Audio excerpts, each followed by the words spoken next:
मंडळी, आपल्या हिंदू पंचांगानुसार अनेक व्रतवैकल्य आपण साजरे करत असतो। त्यापैकीच एक म्हणजे महाशिवरात्रीचं व्रत हे अत्यंत महत्त्वाचं व्रत मानले जाते। यातच एकादशी, महाशिवरात्री आणि अमावस्या हे जे त्रिकूट तयार झालेला आहे, तर हा योग अतिशय दुर्मिळ आहे। असं म्हणतात की हा योग 300 वर्षानंतर जोडून आलेला आहे। तर या योगाची संपूर्ण माहिती आजच्या व्हिडिओमध्ये जाणून घेणार आहे। कारण भागवत एकादशी, महाशिवरात्री आणि अमावस्या या लागोपाठ एका मागे एकच आलेले आहे। तर याचे काय महत्त्व आहे आणि एकादशीला तसेच महाशिवरात्रीला आणि अमावस्येला पूजाविधी कशी करायची आहे, एकादशीचे व्रत आणि महाशिवरात्रीचे व्रत कसे करायचे आहे, तसेच काही उपाय आजच्या व्हिडिओमध्ये आपण जाणून घेणार आहोत। आणि एकादशी, महाशिवरात्री आणि अमावस्येचे महत्त्व सुद्धा जाणून घेणार आहे। त्यामुळे व्हिडिओ शेवटपर्यंत बघा। कारण आपल्या हिंदू धर्मामध्ये आपण महिन्यातून कितीतरी व्रत करत असतो, त्यापैकी 4 तर महत्त्वाचे आहे। कारण प्रत्येक महिन्यामध्ये एक कृष्ण पक्षात आणि एक शुक्ल पक्षात 2 एकादशी येतात आणि 2 चतुर्थ्या येतात, एक विनायक चतुर्थी आणि एक संकष्टी चतुर्थी। पण असे काही योग नेहमी जुळून येत नाही। मात्र यावर्षी महाशिवरात्रीला हे योग जुळून आलेले आहेत। महाशिवरात्रीच्या आदल्या दिवशी म्हणजेच 7 मार्चला एकादशी, भागवत एकादशी आलेली आहे। हिलाच विजया एकादशी किंवा स्मार्त एकादशी सुद्धा म्हणून ओळखले जाते।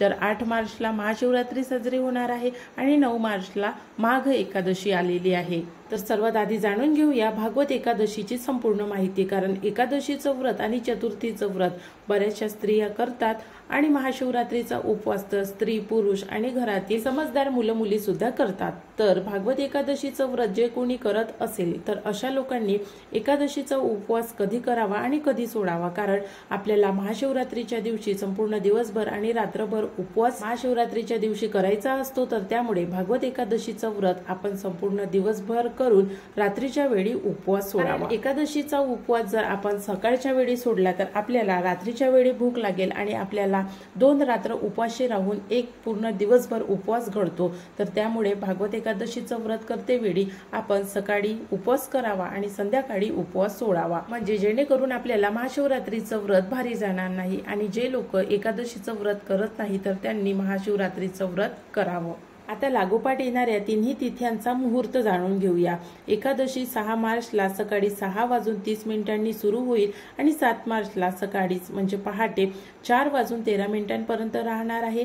तर त्यामुळे एकादशीचं व्रत हे 7 मार्चला साजरं होणार आहे। त्यानंतर आपल्याला माहितच आहे महाशिवरात्री 8 मार्चला आहे आणि 8 मार्चला आपल्याला संपूर्ण दिवसभर आणि रात्रभर महाशिवरात्रीचं महाव्रत करायचं आहे आणि दुसऱ्या दिवशी म्हणजेच 9 तारखेला हे व्रत आपल्याला सोडायचं आहे। आणि अमावस्या सुद्धा 9 तारखेलाच प्रारंभ होणार आहे, सायंकाळी 6:18 आणि 10 तारखेला दुपारी 2:30 संपणार आहे।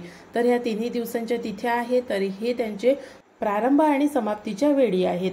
आपल्याला सर्वांना माहित आहे एकादशीच्या दिवशी भगवान विष्णूची पूजा अर्चा केली जाते आणि हिंदू धर्मामध्ये सूर्योदयाच्या आधी उठून एकादशीचं व्रत करावं, सकाळी स्नानादी होऊन पूजा अर्चा करावी। तर या संपूर्ण गोष्टी आपल्या हिंदू धर्मामध्ये सांगितलेल्या आहेत। तर त्यानुसारच एकादशीचं व्रत करावं।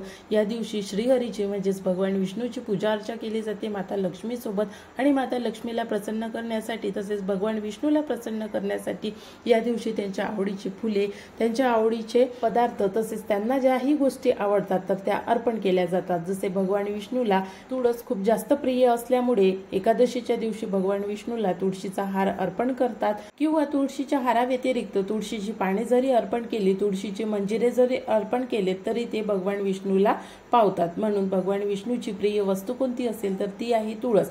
म्हणून एकादशीच्या दिवशी भगवान विष्णूला तुळशीच्या पानांचा हार अवश्य घालावा। आता एकादशीच्या दिवशी श्रीहरीचे म्हणजेच भगवान विष्णूचे पूजन कसे करायचे आहे, कारण आपण घरी रोज देवपूजा करतो तर त्यावेळी रोज देवतांची किंवा देवतांना आंघोळ घालत नाही, पंचामृताने अभिषेक घालत नाही, तर आपण चतुर्थीला किंवा मुख्य तिथ्यांनाच देवांना आंघोळ घालतो, देवांचा पंचामृताने, गंगाजलाने, शुद्ध पाण्याने अभिषेक करतो। तर एकादशीच्या दिवशी सुद्धा आपल्या घरी जर श्रीहरीची मूर्ती असेल तर त्या मूर्तीचा नक्कीच अभिषेक करावा आणि फोटो असेल तर तो फोटो पूजनामध्ये ठेवून पूजा करावी। भगवान विष्णूला चंदन अतिशय प्रिय असल्यामुळे भगवान विष्णूच्या फोटोला आणि मूर्ती असेल तर मूर्तीला चंदन लावावं आणि चंदनाचा टिळा आपल्याला, आपण स्वतः आणि आपल्या घरातील सर्व लोकांना लावावा। तर अशा पद्धतीने संपूर्ण पूजाविधी करून घ्यावी। धूप, दीप, अगरबत्ती आणि पिवळ्या रंगाची फुले, कारण भगवान विष्णूला पिवळ्या रंगाची फुले अतिशय प्रिय आहे आणि माता लक्ष्मीला कमळाचं फूल प्रिय आहे।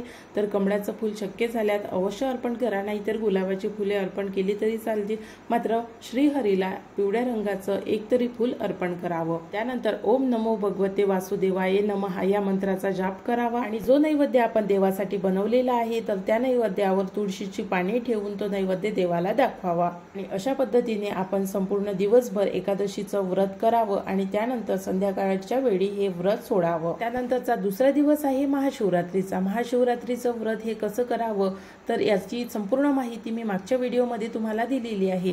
महाशिवरात्रीची पूर्ण प्लेलिस्ट मी आपल्या चॅनलवरती टाकलेली आहे। जर तुम्हाला महाशिवरात्री विषयीची काही माहिती हवी असेल तर नक्कीच त्या प्लेलिस्ट मधून तुम्हाला जो व्हिडिओ पाहिजे आहे तो व्हिडिओ तुम्ही बघू शकता। म्हणून या व्हिडिओमध्ये महाशिवरात्रीची माहिती देणार नाही, तर या व्हिडिओमध्ये फक्त एकादशी आणि अमावस्येविषयीची माहिती तसेच उपाय आजच्या व्हिडिओमध्ये जाणून घेणार आहोत। महाशिवरात्री विषयीचे संपूर्ण व्हिडिओ तुम्ही आपल्या चॅनलवरती बघू शकता।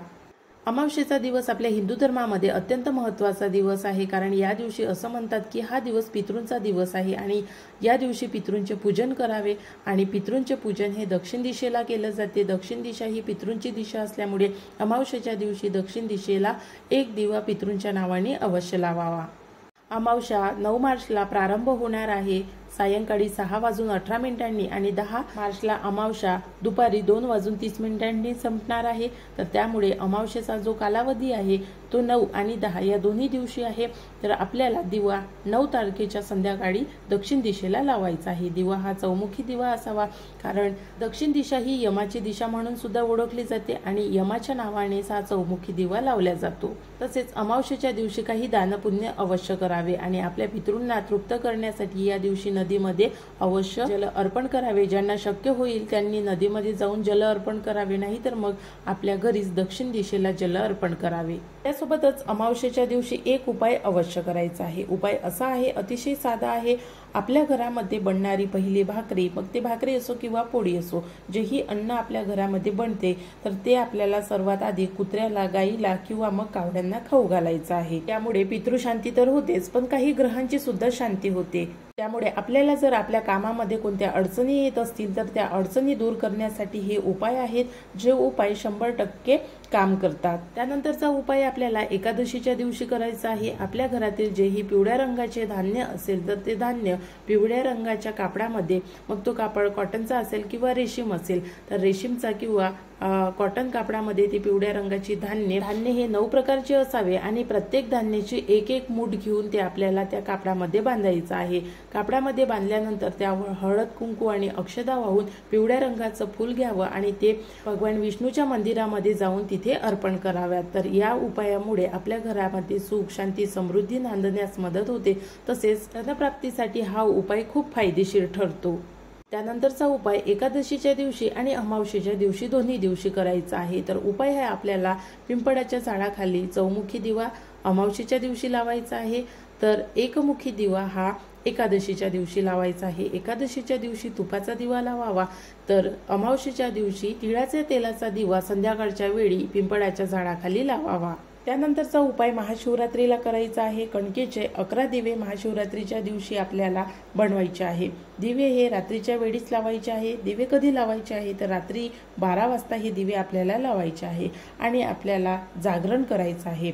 जर शक्य झाल्यास जागरण करा, नाहीतर मग 12 वाजता पूजाविधी करायची आहे। पूजाविधी सोपी आहे, फक्त आपल्याला कणकेचे 11 दिवे तयार करायचे आहे। ते दिवे तुपाचे असावे आणि आपल्या देवापुढे हे 11 कणकेचे दिवे लावावे। धूप, दीप, अगरबत्ती दाखवून पूजा अर्चा करून एकदा देवाचं नामस्मरण करावं आणि आपल्याच्याने जितक्या वेळ जागर राहणं होत असेल तितक्या वेळ ओम नमः शिवाय या मंत्राचा जाप करावा। तर हे जे उपाय आहेत हे उपाय आपल्याला आपल्या जीवनामध्ये पुढे जाण्यासाठी, आपल्या मार्गातील अडथळे दूर करण्यासाठी आहेत। आपल्याला आपल्या करिअरमध्ये यशप्राप्ती करून देणारे आहेत। तसेच आपल्या घरामध्ये सुख शांती नांदावी यासाठी हे उपाय आहे। ज्यांचा विवाह होत नसेल तर त्यांनी महाशिवरात्रीच्या दिवशी भोलेनाथाचं व्रत करा, पूजाविधी करा आणि या दिवशी कोणत्या ना कोणत्या वस्तूचं दान अवश्य करा। अशा पद्धतीने 300 वर्षानंतर हा योग जोडून आलेला आहे। तर या योगाचा अवश्य फायदा घ्या आणि संपूर्ण पूजाविधी करा आणि मनोभावाने करा। तर आशा करते तुम्हाला आजचा व्हिडिओ आवडला असेल आणि तुम्ही व्हिडिओ पूर्ण बघितला असेल। मागचे जर तुम्ही महाशिवरात्रीचे व्हिडिओ बघितले नसेल तर नक्की जाऊन बघा, कारण शिवमंदिरामध्ये जाताना बरेचसे लोक चुका करतात। तर शिवमंदिरामध्ये जाण्याचे नियम काय आहेत, तिथे प्रदक्षिणा किती घालाव्या आणि कशा घालाव्या ही सुद्धा माहिती खूप जणांना नसेल। जर तुम्हाला सुद्धा नसेल तर याच्यावर मी आपल्या चॅनलवरती व्हिडिओ टाकलेला आहे, तो तुम्ही बघू शकता। पुढल्या व्हिडिओमध्ये लवकरच भेटू। आजचा व्हिडिओ बघितल्याबद्दल धन्यवाद।